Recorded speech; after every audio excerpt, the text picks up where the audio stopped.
네, 안녕하세요. 배성원의 베이커리 스토리, 베베스토리입니다. 오늘도 제가 조금 희한한 주방을 갖고 왔죠? 뭐가 느껴지시나요? 엄청 깁니다. 엄청 긴데 제가 이걸 반으로 뚝 잘랐어요. 그래서 이제 앞에 보시면 이쪽은 이제 나중에 인테리어적으로 해결할 수 있는 부분이고, 흔히 보시는 쇼케이스와 포스, 그 다음에 음료를 제조할 수 있는 어떤 그런 매대와 장비들로 구성을 해놨습니다. 자, 이렇게 뚝 잘라서 놓고 보시니까 주방 구조가 한눈에 좀 들어오시죠? 그죠? 얘가 뭐냐 하면 디저트 매장이라고 해야 되나요? 그러니까 크루아상 전문점? 이것을 전문적으로 하는 곳이에요. 그래서 저희가 이 작업을 최대한 용이하게 하기 위해서 구성을 막 해보았는데요. 이게 무조건 널찍널찍하게 있다고 해서 좋은 건 아니거든요. 내가 여기 가운데 서 있다라고 했을 때 어느든지 손이 뻗쳐서 갈 수 있는 이런 구조. 제일 먼 거리가 한 1200 정도 될 것 같고 기본 한 900에서 800 정도 될 것 같은데 이 정도의 보폭이 나와야 너무 좀 불편하지 않게 쾌적하게 하실 수 있다라고 저희가 생각을 해서 이렇게 짜드렸고요. 아까 말씀드린 대로 크루아상이라든지 이런 걸 전문으로 뽑으시는 분이기 때문에 저희는 데크를 넣어드리지 않았어요. 그러면 크루아상 데크를 구해 더 맛있는데 뭔 소리냐 하실 수 있는데 저희는 그거보다는 저희한테 이런 장비 컨설팅을 물어보시는 분들의 취향대로 좀 많이 따라가는 편이에요.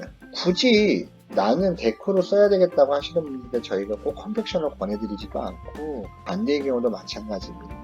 다만 컨벡션 오븐이라고 하는 게 차지하는 공간 대비 빠르게 어떤 생산성 효율이 좋기 때문에 저희가 컨벡션을 추천을 해드렸던 것도 사실이고, 또 하나는 뭐냐 하면 여기에다가 데크랑 컨벡션 이렇게 다 넣으시면 물론 좋은데 아무래도 처음에 창업을 하시는 분들은 최소한의 투자 비용으로 하시는 거를 저희는 추천을 드려요. 물론 다 갖추고 하시면 좋지만 항상 말씀드리면 최소한의 비용, 절대 처음에 생각하셨던 창업 비용을 넘지 않는 것.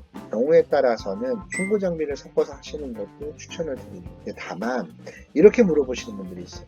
중고로 사면 되는 장비가 뭐가 있어요? 중고로 사면 안 되는 게 뭐가 있어요? 사실 이거를 말씀드리긴 되게 힘들어요. 제가 누차 말씀드리지만 중고 장비는 중고를 판매하는 사람이 얼마만큼 정직하고 그거에 맞춰서 응대를 잘 해줄 수 있느냐가 중요한 거지, 어떤 장비는 꼭 사야 되고 어떤 장비는 중고로 사면 안 되고 이런 거는 없습니다. 그 부분은 아무래도 많이 알아보시고, 업체에 가서 내가 그 업체를 판단하기 좀 힘들어요. 다들 다 물건 사면 잘 AS 해줄게요, 잘 해줄게요 이렇게 하기 때문에 오히려 시간적인 여유를 길게 갖고 주변에서 아는 지인이 만약에 중고 제품이라든지 아니면 신규 제품을 구매했더라면 한번 물어보세요. 시공할 때는 어땠는지, 고장이 났을 때는 어떻게 반응을 했는지. 사실 그게 가장 정확하거든요. 왜냐하면 저 역시나 인스타그램이라든지 뭐 유튜브나 이런 통해서 저희 제품을 홍보하지만 저 역시나 저희께 좋다라고 홍보를 해요.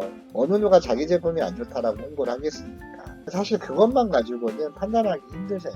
그래서 제가 예전에 한번 말씀드렸다시피 마케팅을 소홀하게 하는 회사 치고 어떤 AS 응대라든지 이런 부분을 잘하는 회사가 드물어요. 물론 불필요한 마케팅 비용을 줄이고 올바른 마음으로 강직하게 오랫동안 사업을 잘 하시는 분들도 물론 있습니다. 하지만 소비자분들이 판단해서 그런 업체를 찾기는 쉽지 않죠. 한 가지 좀 팁을 드리자면 장비를 선택하기 전에 업체에 대해서도 어느 정도 준비를 하시는 거를 추천을 드려요. 그 업체라고 하는 건 뭐냐면 특정 제품만 파는 업체, 커피만 커피, 뭐 베이커리면 베이커리 이렇게 좀 있잖아요. 한번 평을 한번 들어보세요. 그러니까 예를 들어서 커피 머신기가 뭐가 있다라고 하면 그 커피 머신기 좋아 나빠를 물어보지 마시고 그 커피 머신기를 어디서 샀어? 거기는 응대가 어땠어? 오븐 거를 어딜 걸 샀는데 거기는 설치할 때 어땠어? 만약에 내가 클레임 걸었는데 어떤 반응을 보였어? 이런 부분들을 알아보시는 것도 많은 도움이 되실 거예요.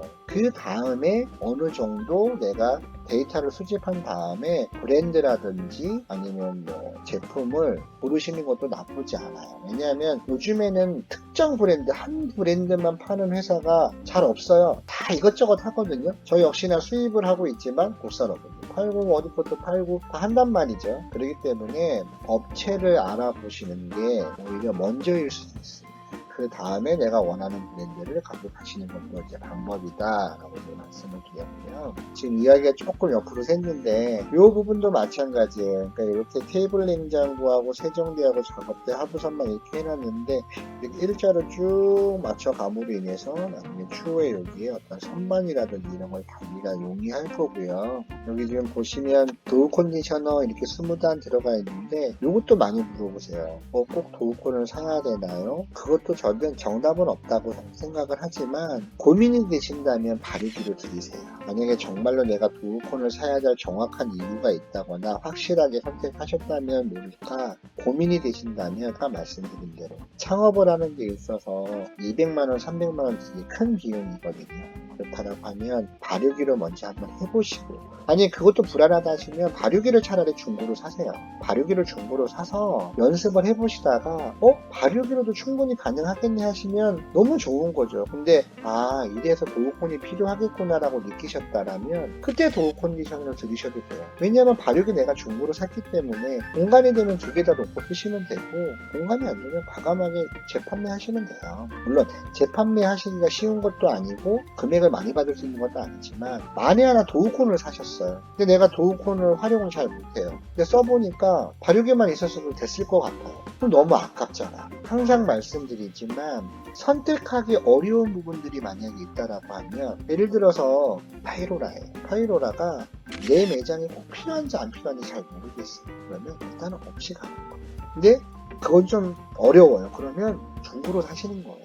중고로 사셔서 해보시고 나는 냉동생지 개념으로 가는 게 맞겠다. 아니면 내가 치는 게 맞겠다가 맞죠. 파이로라 막 인터넷 인스타그램 이런 데 보면 막 유럽제 제품들 막 비싸고 완전 멋지고 막 화려하죠. 근데 되게 비싸요. 근데 일단 그냥 저질러 놨어요. 그러니까 마치 뭐냐면 우리가 뱃살 같은 거 빼겠다고 집에 운동기구 들여놨다가 목걸이로 쓰는 거 있잖아요. 그렇게 될 수 있다라는 거예요. 그래서 장비를 선택하실 때 고민이 되신다라고 하면 무조건적으로 지르지 마시고 한 번 더 생각을 해보시고 그래도 필요하다라고 하시면 그 장비에 대해서는 중고로 구매를 하시는 것도 추천을 드립니다. 자, 그러면 지금 너무 무난한 주방이라서 제가 이렇게 딱히 이렇게 설명드릴 거는 없어요. 그래서 오늘은 이렇게 어떤 배치에 대한 구성이라기보다는 이런 장비 구성을 할 때 고민되시는 부분들이나 아니면 선택 결정할 때 힘드신 부분들에 대해서 한번 짚어드렸고요.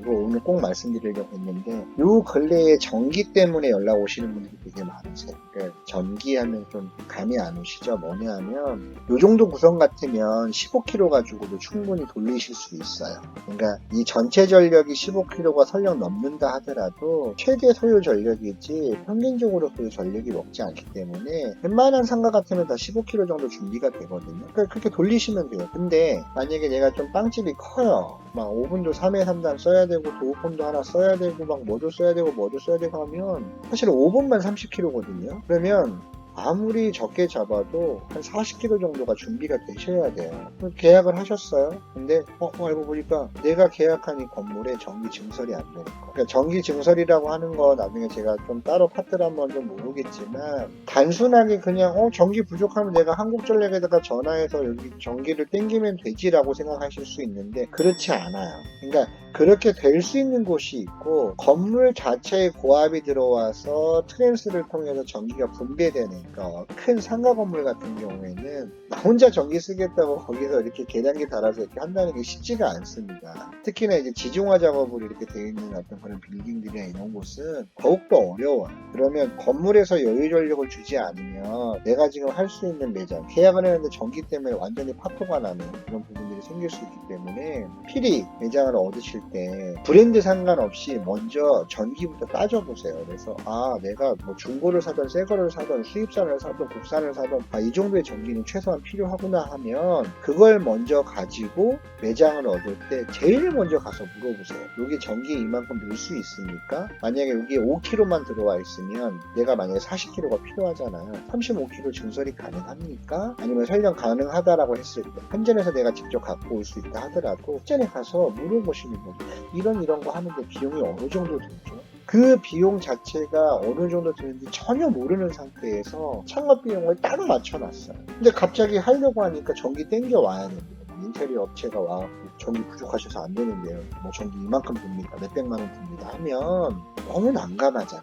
제일 먼저는 전기입니다. 사실 어떤 수도시설이라든지 급배수시설 이런 부분들은 어떻게든지 공사를 하면서 설비적으로 맞춰볼 수 있거든요. 근데 전기는 그렇지 않기 때문에 필히 매장을 얻으실 때 내가 최소한 필요한 전기 용량을 꼭 따져보시길 바랍니다. 자, 그럼 오늘은 여기까지 하도록 하겠습니다. 감사합니다.